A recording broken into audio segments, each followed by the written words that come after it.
إنما يهجرون بسبب الحروب. منيح؟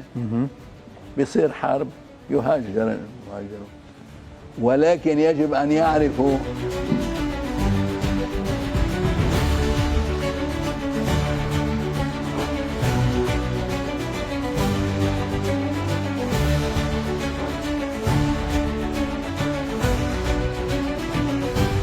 القرن الحادي والعشرين هو قرن الإسلام السياسي إذا جاز التعبير. اليوم نحن ضمن صراع كي لا يسيطر السنة على العالم.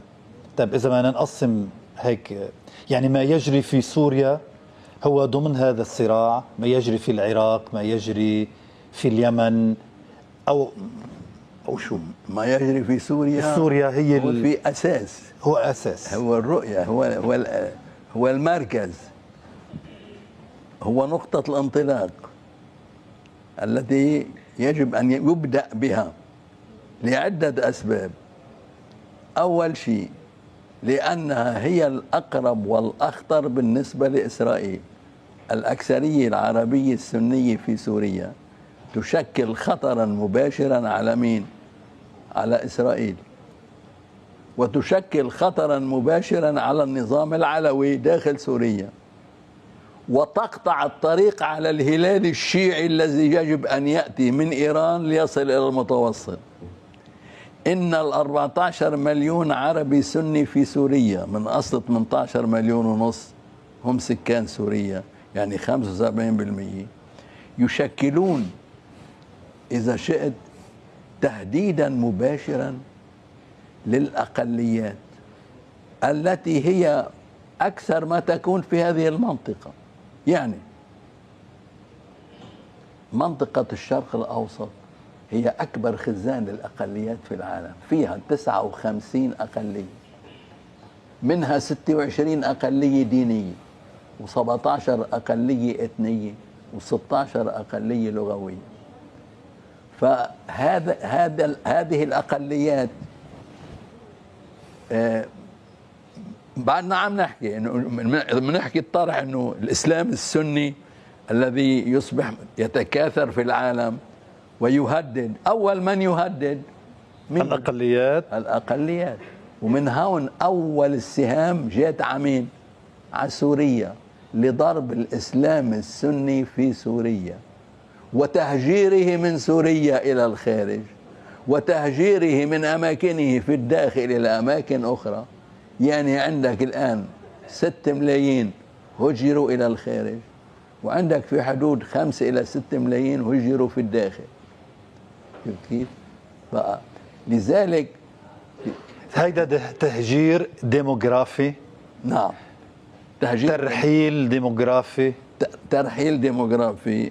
بس أنا هون بالنسبة للمسؤولين عندنا اللي بيحكوا عن المهجرين وإعادتهم وكذا، ومين من يساعد ومين ما بده يساعد ومين بده يخليهم يقيموا بلبنان ومين، عرفت كيف؟ يعني انت تسمعها هيدي نعم النغمة. أنا بس بحب لهم شغلة، يقروا الوثيقة، وثيقة الأمم المتحدة، مؤسسة الأمم المتحدة، هاي الأمم المتحدة لشؤون اللاجئين، شو قايلة؟ مش هلا، قبل هلا، بتقول إن الناس يظنون أن المهجرين عادة إنما يهجرون بسبب الحروب. منيح؟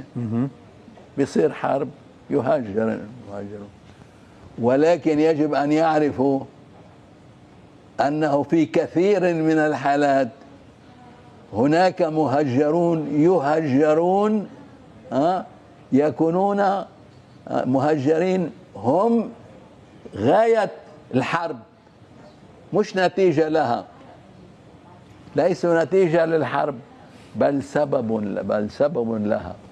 يعني بيعملوا حرب لتهجير من هجر. فالحرب السورية إنما وقع يعني المهجرون إلى لبنان السوريون هم ليسوا نتيجة بل سبب. تهجيرهم إلى لبنان وخارج لبنان والأردن وتركيا والدول العربية، تهجيرهم إلى أي مكان. الحرب في سوريا وقعت لتهجير من هجر، فهم سبب للحرب وليسوا نتيجة لها. هلا هذا من يريد في المفهوم المنطق اللي كنت أنا وياك عم صحيح نحكي فيه. صحيح. الذي يريد ذلك ويريد تهجيرهم من سوريا هم يشكلون خطرا على مين؟ علي وعليك بس؟ يشكلون خطرا على إسرائيل وعلى النظام وعلى الأقليات وساعتها فوت لهم جماعة تعمل مشاكل بيسمون الإرهابيين، مش هيك؟ ساعتها بيصيروا كلهم مدموجين بالإرهاب، وبيصير ساعتها عم بيلاقوا سبب لتهجيرهم، لأنه السبب الحقيقي بدهم يخبوه. السبب الحقيقي تهجيرهم لخطرهم على جهات معروفة، وساعتها بنعمل لهم إخراجات وكذا وبنفوت لهم كلمة الإرهاب، مع أنه هن ما نمشي. يعني حضرتك عم بتقول أنه اليوم الصراع في سوريا وغيرها من البلدان هو صراع بين الأقليات وبين الأكثرية.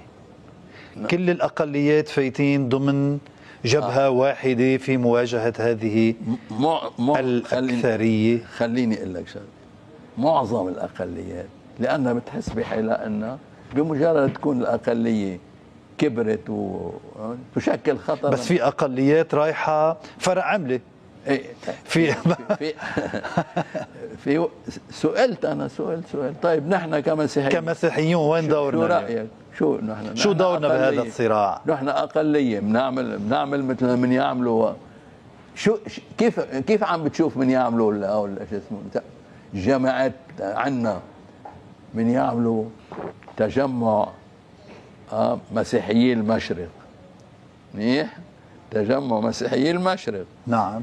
يعني من يعملوا تجمعات تكون في مواجهة الأكثرية العربية السنية، يعني عم هيقوا لنا مجزرة جديدة في التاريخ بعد 10 سنين أو 15 سنة. ليه؟ لأنه ليس هذا هو المطلوب. بعدني عم بحكي عن عظيم البابا. لكن كيف يمكن أن يتعاطى؟ بس نروح على لب الأساس. للب الأساس.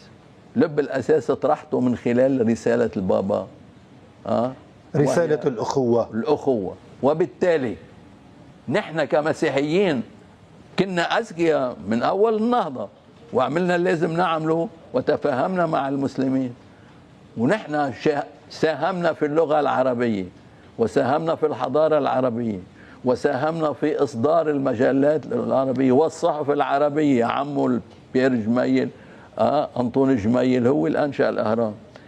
فنحن المسيحيين، خليني يكون واضح الآن مثل ما بتسألني، خليني يكون واضح.